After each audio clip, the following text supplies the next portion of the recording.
మే 13 దగ్గరికి వస్తుంది. Parliament election సమీపిస్తున్నాయి. ప్రస్తుతం అందరి చూపు హైదరాబాద్ ఎంపీ నియోజకవర్గం మీద ఎవరు గెలుస్తారు. మాధవిలత గారు ట్రెండింగ్లో ఉన్నారు. ఓవైసీ మీద గట్టి పోటీ ఇస్తున్నారు. ప్రస్తుతం మనతో పాటు ఉన్నారు. మేడం నమస్తే మ్యామ్. ఎలా జరుగుతుంది ప్రచారం పనులు అన్నీ, ఎంత కాన్ఫిడెంట్గా ఉన్నారు? చాలా బాగా జరుగుతుంది ప్రచారం and you very very confident. అంటే సమస్యలు ఏం గుర్తించారు అక్కడ? ముఖ్యంగా యువతకు కావచ్చు, అలాగే మహిళలకు ఎలాంటి భరోసా కల్పిస్తారు? మీరు అక్కడ గెలిచాక ఎలాంటి హామీలు నెరవేరుస్తారు? అంటే మనిషికి బేసిక్ సదుపాయాలు అనేవి ఉంటాయి. అవి ఉంటే ఫస్ట్ దాని తర్వాత మాట్లాడొచ్చు. కానీ ఇక్కడ ఉన్న సమస్య ఏంటంటే 40 ఏళ్ల నుంచి అది ఎంత వెనకబడిపోయిందంటే, యువత గురించి మాట్లాడాలి అని అంటే ఫస్ట్ అందులో భోజనం ఉండాలి, తల మీద ఒక నీడ ఉండాలి, నీళ్లు రావాలి, డ్రైనేజ్ సరిగ్గా ఉండాలి, రోడ్లు సరిగ్గా ఉండాలి, ప్రాథమిక విద్య సరిగ్గా ఉండాలి, అక్కడ యూనివర్సిటీలు ఉండాలి. ఇవి ఏవీ లేవు అక్కడ. యువత ఉద్యోగాల దాకా వెళ్ళిపోయాం మనం. అంటే 70 ఏళ్ళు 80 ఏళ్ళు వెనక ఎలా ఉండిందో భారతదేశం అంతకన్నా భయంకరంగా ఉంది ఈ పరిస్థితి. ఇక్కడ 2500 చెత్త కుండీలు పైగా ఉన్నాయి అక్కడ. ఆటో డ్రైవర్లు 95% అందరూ ఆటో డ్రైవర్లే అక్కడ. సో కాబట్టి అక్కడ ఒక యువతనే కాదు, అక్కడ ఉన్న స్త్రీలు, చదువుకోని వాళ్ళ ఆరోగ్యాలు, అక్కడ ఉండే రోడ్లు, చెత్త చెదారం, డ్రైనేజు, మంచినీళ్ళు. ఇప్పుడు ఎండాకాలం వస్తే 3 రోజులు ఒకసారి కూడా నీళ్లు రావు అక్కడ వాళ్ళకి. ఇది కాక విపరీతంగా ప్రైవేట్ స్కూల్స్, చిన్న స్కూళ్ళు ఓపెన్ చేసి పెట్టుకున్నారు. విపరీతమైన ఖర్చు ఎక్కువ. అవి వైద్య సదుపాయం కాన్స్టిట్యుయెన్సీలో ఏమీ లేదు. గవర్నమెంట్ హాస్పిటల్ ఉన్నవి చూడడానికి భయంకరంగా ఉంటాయి. అక్కడ నీలోఫర్ హాస్పిటల్ అవన్నీ, దాని తర్వాత కోటి హాస్పిటల్, ఇవన్నీ స్త్రీలకు వెళ్ళినా కూడా అక్కడ అంత సదుపాయాలు సరిగ్గా లేవు, చిన్నపిల్లలకు సరిగ్గా లేదు. దీంతో కాకుండా అక్కడ ఒక ఇండస్ట్రీ లేదు, ఐటీ కంపెనీ లేవు, ఫ్లైఓవర్స్ లేవు, మెట్రోలు లేవు, మాల్స్ లేవు, ఈట్ స్ట్రీట్స్ లేవు. ఏమున్నాయి అసలు అక్కడ? ఏమీ లేవు. సో బేసిక్ నుంచి ఆ కాన్స్టిట్యుయెన్సీ అంటే 40 ఏళ్ళుగా ఓవైసీ ఏం చేశారని మీరు అనుకుంటున్నారు? అది మీకు బాగా ప్రజలు ఎందుకు గెలిపించారు? ప్రజలు ఎవరూ గెలిపించలేదు. అందులో అతనికి వచ్చే 5,15,000 ఓట్లలో సగానికి బోగస్ ఓట్లు అక్కడ. రెండోది మతం పేరు మీద బెదిరిస్తూ ఉంటాడు అతను.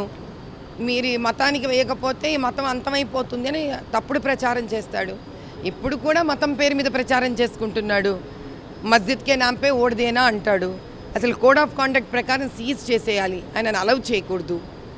అలా జరుగుతోంది ఇక్కడ. ఇప్పుడు చూసాము, ఎంబీటీ వాళ్ళకే పడదనేవాళ్ళు ఇన్నేళ్ళు. ఇప్పుడు నేను గట్టిగా నిలబడేసరికి ఎంబీటీను, అసదుద్దీన్ ఓవైసీ, బీఆర్ఎస్, ఆ తర్వాత కాంగ్రెస్ నలుగురు కలిసిపోయారు. అంటే వీళ్ళందరూ కలిసి ప్రజల్ని ఇన్నేళ్ళు మోసం చేశారు. తాజాగా ఎంబీటీ కూడా ఎలక్షన్స్లో పోటీ చేయట్లేదన్న న్యూస్ వచ్చింది. దాన్ని మీరు ఎలా చూస్తారు? అంటే మీ పోటీని తట్టుకోలేకనే ఆ స్టెప్ తీసుకుంది అనుకుంటారా? వాళ్ళు ఇన్నేళ్ళు కొట్టుకున్నామని బయటికి మాత్రమే చూపిస్తూ ఇన్నేళ్ళు వాళ్ళు లోపల బిజినెస్లు చేసుకుంటూనే ఉన్నారు. ఇప్పుడు నేను వచ్చేసరికి దెబ్బకి అది బయటపడింది అంతే. అంటే మీ హావభావాలు కూడా అందరికీ నచ్చుతున్నాయి, అలాగే దాన్ని కూడా కొంతమంది నెగిటివ్గా చేస్తున్నారు. ఎందుకు యాటిట్యూడ్ అన్నట్టు అంటున్నారు. దానికి మీరు ఏం చెప్తారు? యాటిట్యూడ్ మ్యాటర్స్ అంటారా? ఎవరు యాటిట్యూడ్ ఎవరన్నారో నాకు తెలియదు, కానీ ఏది గెలవలేని వాళ్ళు ఏం చేస్తారు, ఇలాంటివన్నీ పట్టుకొని వెళ్ళాడుతూ ఉంటారు. ఎన్ని ఓట్ల తేడాతో గెలుస్తాం అనుకుంటున్నారు? అది జూన్ 4 కూర్చొని లెక్క పెట్టాక అందరం సరదాగా విందాంలే తల్లి. మ్యామ్, చివరిగా ఏం చెప్పాలనుకుంటున్నారు మీ నియోజకవర్గ ప్రజలకు? మా నియోజకవర్గం ప్రజలకు నేను ఒకటే చెప్పదలుచుకున్నాను. ఎంబీటీ, అసదుద్దీన్ ఓవైసీ, ఏఎంఐఎం ద్వారా కాంగ్రెస్, బీఆర్ఎస్ వాళ్ళ స్వార్థాని కోసం ఇన్నేళ్ళు ప్రజల కళ్ళల్లో ఇసుక జల్లుతూ వాళ్ళు కావాల్సిన పనులు వాళ్ళు చేసుకుంటూ వెళ్ళిపోయారు. ఇప్పటికైనా అర్థం చేసుకోండి, మన కోసం నిలబడేది మోదీ గారు ఒక్కరే, మన కోసం నిలబడేది భాజపా మాత్రమే, మన కోసం నిలబడేది కమలం పువ్వు గుర్తు మాత్రమే. దేశాన్ని ముందుకు తీసుకొని వెళ్ళాలనుకున్న ఆయన ఆశయాలను మనం పూర్తి చెయ్యాలి అని అంటే ప్రజల్ని మోసం చేసే ఈ చతుష్ట 4 పార్టీలని మనం తెలుసుకోవాలి. ప్రజల వెనుక వాళ్ళు చేస్తున్న మోసాన్ని మనం తెలుసుకోవాలి.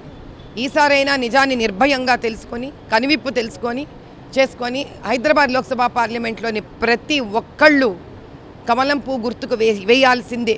వేస్తేనే 40 ఏళ్లగా వెనకబడిన ఈ కాన్స్టిట్యుయెన్సీ అభివృద్ధి వైపు ఒక మంచి అడుగు వేయడానికి ప్రారంభం అవుతుంది. ఈ ప్రారంభాన్ని మీరు మాత్రమే చేయాలి. లేదా వీళ్ళు ఇలాగే కలిసి దీన్ని ఇంకా మనుషుల రక్తం కూడా పిండి పిప్పి తీసుకొని తినేసి వీళ్ళ భవంతులను తయారు చేసుకుంటారు. ఓవైసీకి ఏం చెప్పాలనుకుంటున్నారు? అంటే మీ మీద ఇదే ఓవైసీకి మళ్ళీ ఓవైసీకి వేరే టైం వేస్ట్. ఓవైసీకి అని చెప్పి కూడా టైం వేస్ట్. మనం చూసుకోవచ్చు మే 13న పార్లమెంట్ ఎన్నికలు జరుగుతున్నాయి. దీనికి సంబంధించి ఈ ఎన్నికల్లో నేను గట్టి పోటీ ఇవ్వడమే కాదు ఖచ్చితంగా గెలుస్తానని ధీమా వ్యక్తం చేస్తున్నారు Hyderabad BJP MP candidate Madhavi Latha. అలాగే ఈ ఎన్నికల్లో గెలిస్తే ఖచ్చితంగా అటు హైదరాబాద్ ఎంపీలో ఏవైతే సమస్యలు ఉన్నాయో పార్లమెంట్ నియోజకవర్గంలో ఏవైతే సమస్యలు ఉన్నాయో వాటన్నిటిని నెరవేరుస్తాను, ప్రజల పక్షాన ఉంటాను, ప్రజల నేతగా ఉంటానని చెప్తున్నారు మాధవీలత. కెమెరా పర్సన్ రవితో తేజస్విని, హైదరాబాద్ నుంచి.